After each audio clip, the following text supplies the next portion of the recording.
All right, so what are we doing today? Well, we're going to install new exhaust on the new 2020 Street Triple RS 765 from Triumph. The other day, I went and put on the little Pfizer here.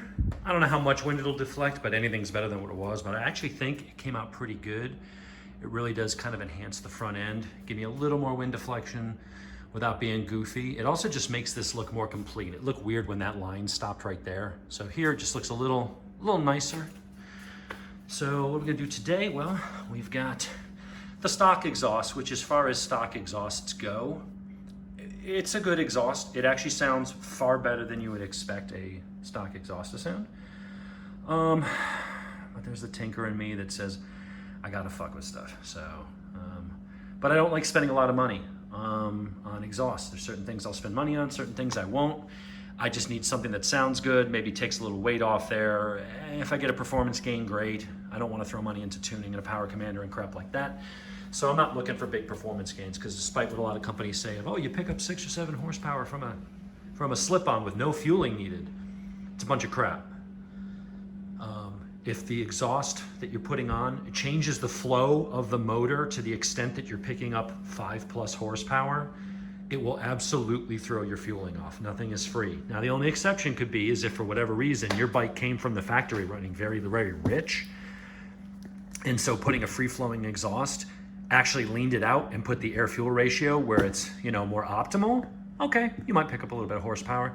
I would submit in this day and age, the way bikes are coming with really, really strict emissions rules, especially Euro 5 motors like that guy, the chances of the bike running overly rich from the factory and then kind of being fixed by leaning it out with a freer flowing exhaust, not very likely. So always take those things with a grain of salt. Yeah, you might pick up a horsepower or 2 up top. A lot of times, when the engine's at full chat, you got max RPMs, maybe the free flowing, muffler that you put on might get a horsepower or 2 up top. Half the time though, you'll probably look, you'll notice on a dyno, you probably lost a horsepower or 2 down low. No, not enough to make a difference at the end of the day. But some people really like numbers. So anyway, I like going with cheap exhausts. Now my wife has more expensive tastes, and as I trip over cords because my garage is a fucking mess. There's my little Speed Twin. Yay, fun retro bike. She's got the Yosh Alpha T. So we put that on there. That was like 500 something bucks. Sounds awesome. She picked up a horsepower up top, lost a horsepower down low. It's within the margin of error. Not gonna make a difference. I don't want to spend $500 on myself. I'll buy her a present like that and get it for her because that's what she wants, and you want to keep your wife happy. For me, I'll cheap out. So as nice as that is, we're gonna put in something else. So I went with these guys. It's the cheapest exhaust I could find that looked decent. So we're going to open that. Trying to hold the phone and hold a knife and cut the box without cutting my foot. There we go. Love automatic knives. If you don't have an out the front automatic, you need to get one. I've got 8. Anyway, what do we got in here? Open this up. And I'll have to stop the video in here at some point because I'm gonna have to piece the pieces together. Delkevic silicone exhaust sealant. All right, we got some of that. Invoice, don't care. Clamp with the little cover you gotta peel off, so you nice stainless steel. And looks like here we've got some hardware and looks like the mid pipe and some couplers and things like that. And then the actual thing we're buying is, gotta cut it again. Good, I get another excuse to, that is a Vespa Knives, their version of the Microtech Cypher. Very slick blade, S35V and V steel. Very good blade. Did I not cut it all the way through? Here's a talk about a good blade and then I didn't cut the tape right. But that's because I'm having to use one hand. All right, so now what we got here is that piece goes with that. And then we got the little muffler. So there's a dB killer down in there. We're removing that. It looks nice. It's shiny. I just went with the stainless steel. They have carbon fiber, and to be honest, I'm not a big fan of carbon fiber. I don't mind it as accents. But you know what? On a less expensive exhaust, I was kind of more concerned that perhaps, you know, if you did get crappy carbon fiber or welds or cracks or things like that. I will say it's polished nice. Yeah, the weld looks pretty good. It looks like someone with a machine did a TIG weld. I can't quite get the light down in there, but it looks like we got a little bit of baffling in there. And then there's some kind of a DP killer that's in a weird shape. We'll get all that shit out. There's a set screw right there. That's coming out, so that's gonna sit up underneath nice and tight. Be a bit smaller, should look pretty good. So what I'm gonna do is we're gonna take this off, and that is fairly easy to do. You have a bolt here. You have this bolt right here. You see that right there? That comes off, and I think those are the only two bolts on this side. We'll go around to the other side and check. I don't think, no, that's all suspension. So then the only thing we have to do is this clamp right here, which means I'll probably have to take off that this little cover right here to get to that clamp. That should be an 8 or a 10, and the others I think are 10 or 12. So I've got an electric ratchet, so that'll make short work of that. So I'm gonna pause the video in a second because I'm not gonna be able to sit here and hold it while I'm monkeying around with this crap. But once I take it off, I'll take another video of what it looks like off. Then I'll stop, put the other thing on, the new one, take a video of that. Then what I'm gonna do is fire it up, and I won't video this because it takes about 25 minutes. I'm gonna do the reset adaptives process, which is where you start up the bike, don't touch the throttle at all, let it just sit there and idle until the fan comes on. And then you start your stopwatch for like 12. I usually do it for 15 minutes just to make sure. What it does is it forces it to reset the O2 readings from the old pipe that were in there. And it's not like it self-tunes itself like a full tune, but it will go in and do reset a bit of the baseline fueling based on the flow of the new pipe. It's got O2 sensors and it sits there and sniffs them. And within a range, it'll readjust itself slightly. If the fueling's way off, it's not gonna compensate for that. I'll have to get it tuned, but I don't think we're gonna need that. So we're leaving the catalytic converter in place. Although I think the second cat is in the muffler, but the map for this from the factory says for use with this or the Aero aftermarket exhaust. The Aero aftermarket exhaust also removes the catalytic converter that is in that big giant 12-pound box. I'm also gonna weigh these. So I'm gonna weigh, I guess I'll have to go upstairs and get the scale. I'm gonna weigh what the new one and all the parts cost and then weigh, and then I'm gonna put that one on the scale just to see what the weight savings is. So I'll have to splice these videos all together, but we'll have some stuff. And I'll put it up on YouTube later tonight. So let me get the scale and then get to removing this and then we'll come back and look at the next step. Okay, we're back. This is what it looks like with the can off. Here's the muffler down here. Here is the mid pipe. One of the reasons I chose this was A, because of price. Also because I was worried about not wanting to have to tune. So this I felt, while being open and not being restricted by some of the baffling chambers and the catalytic converter, it'd provide pretty good direct air, so it wouldn't hurt performance, but I didn't want it to flow too freely and require some tuning by leaning out. This is a Euro 5 motor. I have the feeling that it is running leaner than that 2018, which didn't require fueling changes. And so this took a little bit of a more convoluted path. I figured maybe that would help with it. So this did not weigh on the scale, on my bathroom scale. The stock one was 13 pounds. I can say that this one is a little less than half weight. That's about as accurate as we're gonna get with what I've got here. So what I've got to do now is bolt that up, which will sit about like that, and then fit this, and I'll get the whole thing in there, and we'll go from there. Be back shortly. All right, that's what it looks like installed. The instructions, I won't lie, that kind of sucked. Wasn't all that descriptive. You kind of had to figure it out. The good news is there's only really one way the thing can go on. We got the little curly Q pipe, came with a new exhaust seal, got that torqued down, and then we slide this on after I remove the DB killer, which does come out from this end, from the inlet end. Pull that out, put that on, left everything loose. You've got the clamp that goes around, and if you can see up in there, there is the bolt, which goes to this metal bracket that spans the distance between where this has to mount and here. You want it to be kind of in the middle and support it. You can't line it up here, there's no way, and it would not fit around that. So they put it here, and there's like a black bar. Probably can't get a good view of it, but there's the black end of it right there, and that goes from here. You see my finger on it right there? That goes from that bolt to that. So once you get that in place, get it where you want, make sure there's clearances, nothing's gonna touch, your pedal isn't touching anything, there's nothing that's gonna make any contact, and then tighten up that bolt, that one that's up in there, and then this one.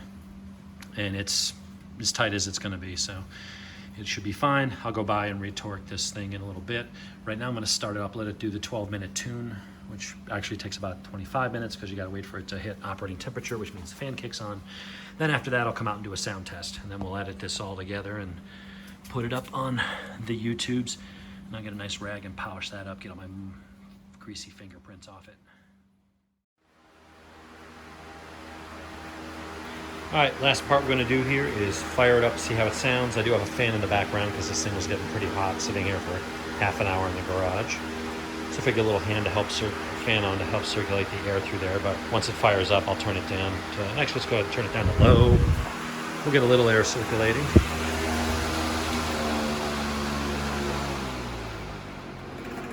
All right, leave it on a little bit. Let's go ahead and start it. We've done the 12-minute tune. Everything looks like it's all in place. It's hot, so I'm not gonna be able to really touch it. What I do like about this is that it is out of the way. Your heel's not gonna be resting on it. There's no way it's gonna touch the tire or anything like that. It doesn't stick out at all. Your heel will be right here. I feel like it's not something you have to worry about your boot melting on it. You'd have to be riding in a really wonky ankle, because typically when you get up on the balls of your feet, your heel tends to come up because your knees are forward, just because of the way you're sitting on the bike. So your heel's gonna be up here somewhere. So I think that'll be good. Let's go ahead and fire it up. So we can get it to idle. Now the only thing is with the iPhone 11 Pro, the microphone, if it hears really loud noises, it mutes it. So I don't know that this is gonna be indicative of how it really sounds. I may have to actually break out the GoPro. Let's go ahead and start this.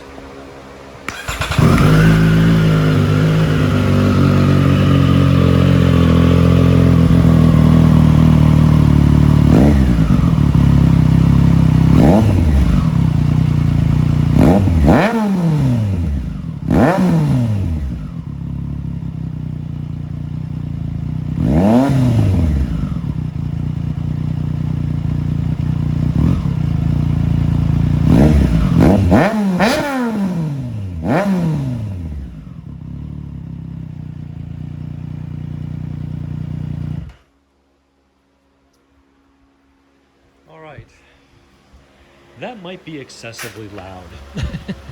I may have to look for a way to take this dB killer that they gave me. And luckily I kept the screw, which I should probably screw that into it so I don't lose it.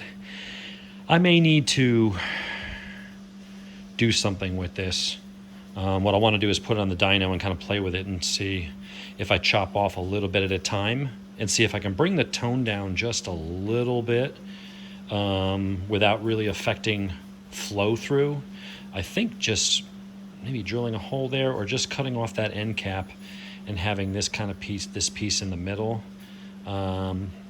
Maybe that'll be an option. I'm gonna ride around with it. It's a little louder than I was expecting.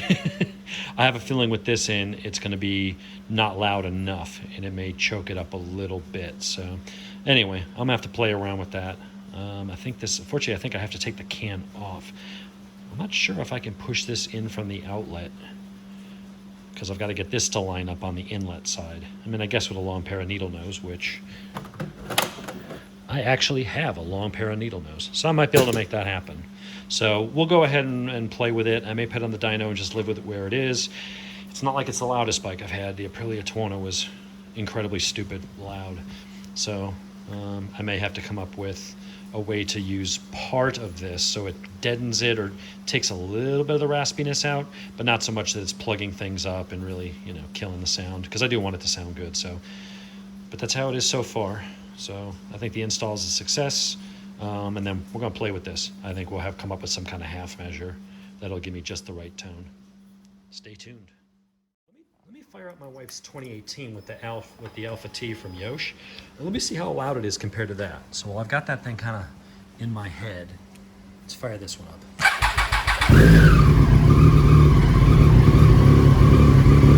All right, we'll let this one warm up just for a minute, and then I'll rev it up.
Engine was cold, and then I could actually go in and eat dinner. I didn't want to sit out here letting it warm up fully to where I can really romp on it.